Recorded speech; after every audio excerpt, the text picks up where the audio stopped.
ഞാനത് പറഞ്ഞല്ലോ. ഞങ്ങൾ ഇതുവരെ പറഞ്ഞതിൽ ഒരു വിധത്തിലുള്ള ഫാക്ച്വൽ മിസ്റ്റേക്കും ഇല്ല. വളരെ കൃത്യമായിട്ടാണ് പറഞ്ഞത്. കഴിഞ്ഞ തവണ കഴിഞ്ഞ ഗവൺമെന്റ് കേന്ദ്ര സർക്കാരുമായി PM ശ്രീ ഒപ്പുവെച്ചിട്ടുണ്ട്. അതൊരു വസ്തുതയാണ്. അതിപ്പോ ആര് നിഷേധിച്ചാലും ആ വസ്തുത ഇല്ലാതാവുന്നു. പിന്നീട് അവരുടെ മുന്നണിയിലും അതുപോലെ തന്നെ കേരളീയ സമൂഹത്തിലും വലിയ വിമർശനങ്ങളും എതിർപ്പുകളും വന്നപ്പോൾ തൽക്കാലം മരവിപ്പിച്ചു. കെപ്റ്റ് ഇൻ അബയൻസ് എന്ന് പറഞ്ഞ് ഒരു നോട്ട് കൊടുത്തു എന്നുള്ളത് ശരിയാണ്. അപ്പൊ ഈ വിഷയങ്ങളെല്ലാം ഉണ്ടാക്കി വെച്ചിട്ട് ഇപ്പൊ ഞങ്ങൾ ഇതൊന്നും അറിയില്ല എന്ന് പറയുന്നതിൽ ഒരർത്ഥവുമില്ല. ഞങ്ങൾ എന്താ പറഞ്ഞത്? ഗവൺമെന്റുകൾ തുടർച്ചയാണ്. കഴിഞ്ഞ ഗവൺമെന്റ് PM ശ്രീയിൽ ഒപ്പുവെച്ചിട്ടുണ്ട്. അതിനുശേഷം 93 കോടി രൂപ ഈ വിഷയത്തിൽ റിലീസായിട്ടുണ്ട്. അതും ഫാക്റ്റാണ്. നമ്മുടെ കാലത്തല്ല, കഴിഞ്ഞ ഗവൺമെന്റിന്റെ കാലത്ത്. ഞങ്ങൾ വന്നിട്ട് 20 ദിവസമായിട്ടുണ്ട്. അപ്പൊ ഇതൊക്കെ കഴിഞ്ഞ ഗവൺമെന്റ് ചെയ്തതാണ്. ഞാൻ എന്നോട് ചോദിച്ചപ്പോൾ എന്താ പറഞ്ഞത്? ഇതുമായി ബന്ധപ്പെട്ട വിഷയങ്ങൾ ഞങ്ങൾ പരിശോധിക്കുക. അതില് PM ശ്രീയോടുള്ള ഞങ്ങളുടെ നിലപാടിനൊന്നും ഒരു മാറ്റമില്ല. PM ശ്രീയോടുള്ള നിലപാടും നമ്മുടെ രാജ്യത്തെ ഫെഡറൽ സംവിധാനത്തിന് ആഘാതമുണ്ടാക്കുന്ന വിധം കേന്ദ്ര ഗവൺമെന്റ് ഇത്തരം സംഗതികൾക്ക് കണ്ടീഷൻ വെക്കുന്നതിനോട് ഞങ്ങൾക്ക് വളരെ ശക്തമായ വിയോജിപ്പാണ്. അത് അന്നും ഇന്നും അങ്ങനെ തന്നെയാണ്. PM ശ്രീയോട് അന്നും ഇന്നും ഒരേ നിലപാട് തന്നെയാണ്. പക്ഷേ ഇവിടെ ഞാൻ പറഞ്ഞ വിഷയം എന്താണ്? കഴിഞ്ഞ ഗവൺമെന്റ് ഒപ്പിട്ടിട്ടുണ്ട്. ഗവൺമെന്റുകൾക്ക് തുടർച്ചയാണ്. അപ്പൊ രണ്ട് വാദമുണ്ട്. MOയിൽ ഒപ്പിട്ടാൽ ഒരു കക്ഷിക്ക് ഏകപക്ഷീയമായി പിന്മാറാൻ കഴിയില്ല. നിങ്ങൾ അന്ന് എതിർപ്പ് വന്നപ്പോൾ പൂർണ്ണമായിട്ട് പിന്മാറിയിട്ടില്ല. എന്താ പറഞ്ഞത്? Kept in abeyance. അത് തൽക്കാലം ഒന്ന് നിർത്തിവെക്കുക എന്നാണ് പറഞ്ഞതിന്റെ അർത്ഥം. LDF സർക്കാർ ഒപ്പിട്ടതുകൊണ്ട് മാത്രം UDF സർക്കാരിന് ഇത് മുന്നോട്ട് പോകാൻ ബാധ്യസ്ഥരായി എന്നുള്ളതാണോ? അല്ല, അങ്ങനെ ഞാൻ പറഞ്ഞില്ല. ഞാൻ പറഞ്ഞതിന്റെ അർത്ഥം എന്താണ്? ഗവൺമെന്റുകൾ തുടർച്ചയാണ്. മാസങ്ങൾക്ക് മുമ്പ് കേരള സംസ്ഥാന ഗവൺമെന്റ് കേന്ദ്ര ഗവൺമെന്റുമായി ഒപ്പുവെച്ച ഒരു കരാറാണ്. അപ്പൊ ഞങ്ങൾക്ക് ഞങ്ങളുടെ രാഷ്ട്രീയമുണ്ട്, തർക്കമൊന്നുമില്ല. അതിനനുസൃതമായി ഇതിൽ എങ്ങനെയാണ് ഇനി അടുത്ത നിലപാട് സ്വീകരിക്കാൻ കഴിയുക എന്നുള്ളത് ഗവൺമെന്റ് ആലോചിക്കണം. ഞങ്ങളെ നയിക്കുന്ന UDFന്റെ രാഷ്ട്രീയവുമായി ബന്ധപ്പെട്ട് അത് ചർച്ച നടത്തണം. വളരെ അടിയന്തരമായ ഒരു എമർജൻസി ആ കാര്യത്തിൽ ഇല്ലാത്തതുകൊണ്ട് ഇപ്പൊ വന്നിട്ട് ഞങ്ങൾ 20 ദിവസമായിട്ടുള്ളൂ. സ്കൂൾ തുറന്നു, വളരെ നല്ല രീതിയിൽ എല്ലായിടത്തും പ്രവേശനോത്സവങ്ങൾ നടത്തി, ഫിറ്റ്നസിന്റെ പ്രശ്നങ്ങൾ തീർത്തു. അങ്ങനെ ഒരു അടിയന്തര സ്വഭാവം ഈ കാര്യത്തിലില്ല. ചെയ്യും അത്രയേ ഉള്ളൂ. അല്ലാതെ ഇപ്പൊ ഇവിടെ ചിലർ പ്രചരിപ്പിക്കുന്നത് പോലെ ഞങ്ങൾ ഇതാ PM ശ്രീ ഒപ്പിടാൻ പോകുന്നു എന്ന് പറയുന്നത് ശരിയല്ല.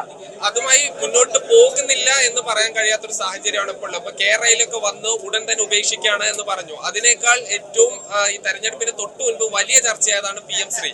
അപ്പൊ അതുമായി മുന്നോട്ട് പോകുന്നില്ല എന്ന് പറയാൻ കഴിയാത്തൊരു സാഹചര്യമാണോ? അല്ല, അങ്ങനെയല്ല. ഞാൻ പറഞ്ഞില്ല, ഇതില് റെയിലിന്റെ കാര്യത്തിൽ എന്താ? റെയിലിന്റെ കാര്യത്തിൽ കേന്ദ്രമായിട്ട് കരാർ ഒപ്പിട്ടില്ല. കേന്ദ്രം അനുവദിക്കാത്ത പ്രശ്നമായിരുന്നു. ഇവിടെ അതല്ല. ഇവിടെ ഒരു എഗ്രിമെന്റ് ഒപ്പുവെച്ചു. അതൊരു ഫാക്റ്റാണ്. അതിനനുസരിച്ച് പണവും വാങ്ങി. പണത്തിന് നിബന്ധന വെക്കുന്നതിനോട് ഞങ്ങൾക്ക് യോജിപ്പില്ല. കാരണം നമ്മുടെ രാജ്യം ഒരു ഫെഡറൽ സംവിധാനമാണ്. വിദ്യാഭ്യാസം കൺകറന്റ് ലിസ്റ്റിലുള്ളതാണ്. സ്റ്റേറ്റ് കൈകാര്യം ചെയ്യുന്ന ഈ സംഗതിക്ക് കേന്ദ്രം നിബന്ധന വെക്കുന്നത് ശരിയല്ല. അത് സ്റ്റേറ്റിന്റെ സ്വാതന്ത്ര്യത്തിന്മേലുള്ള കടന്നുകയറ്റമാണ്. അതിലൊന്നും ഞങ്ങൾക്ക് അണുവിട വ്യതിചലനമില്ല. പക്ഷെ ഞാൻ പറഞ്ഞതൊരു സാങ്കേതിക പ്രശ്നം മാത്രമാണ്.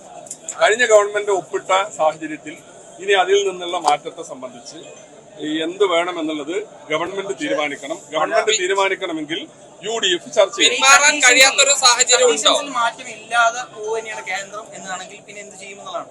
അതൊക്കെ ഒരു ഹൈപ്പോത്തിക്കേഷൻ ചോദ്യമാണ്. ഞാൻ പറഞ്ഞില്ലേ, ഇത് വിദ്യാഭ്യാസ മന്ത്രി എന്ന നിലയ്ക്ക് ഞാൻ മാത്രം എടുക്കേണ്ട തീരുമാനമല്ല. ഇത് UDFന്റെ രാഷ്ട്രീയമായ തീരുമാനം കൂടി ഇതിന് ആവശ്യമാണ്. അപ്പൊ അതുകൊണ്ട് ചെറിയൊരു സാവകാശം ഈ കാര്യത്തിൽ ഞങ്ങൾക്ക് തന്നെ MSF ഒക്കെ പിന്മാറണമെന്ന് ആവശ്യപ്പെട്ടിട്ടുണ്ട്. ആവശ്യപ്പെട്ടിട്ടുണ്ട്. ഞങ്ങളെ എവിടെയെങ്കിലും പോയിട്ട് പിന്മാറാതിരിക്കാൻ ഞങ്ങളൊരു പുതിയ കരാറിൽ ഏർപ്പെട്ടിട്ടില്ല. ഇവരെ കഴിഞ്ഞ ഗവൺമെന്റ് ഉണ്ടാക്കിയ പ്രശ്നങ്ങളാണ് ഉള്ളത്. അതെങ്ങനെ അവർക്ക് തള്ളി പറയാൻ സാധിക്കുക?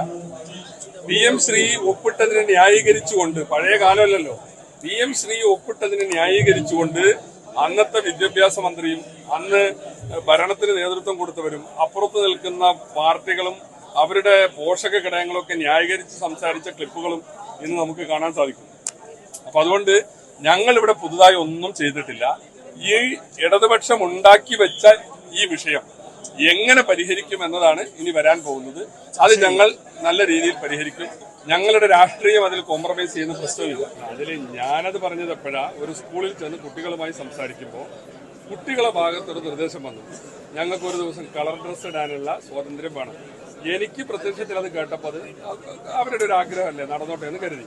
പക്ഷെ നിങ്ങൾ ഈ പറഞ്ഞ പോലെ പല ഭാഗത്തുനിന്നും അതിന്റെ ഒരു മറുവശം കൂടി ഞങ്ങളോട് ചൂണ്ടിക്കാണിച്ചു.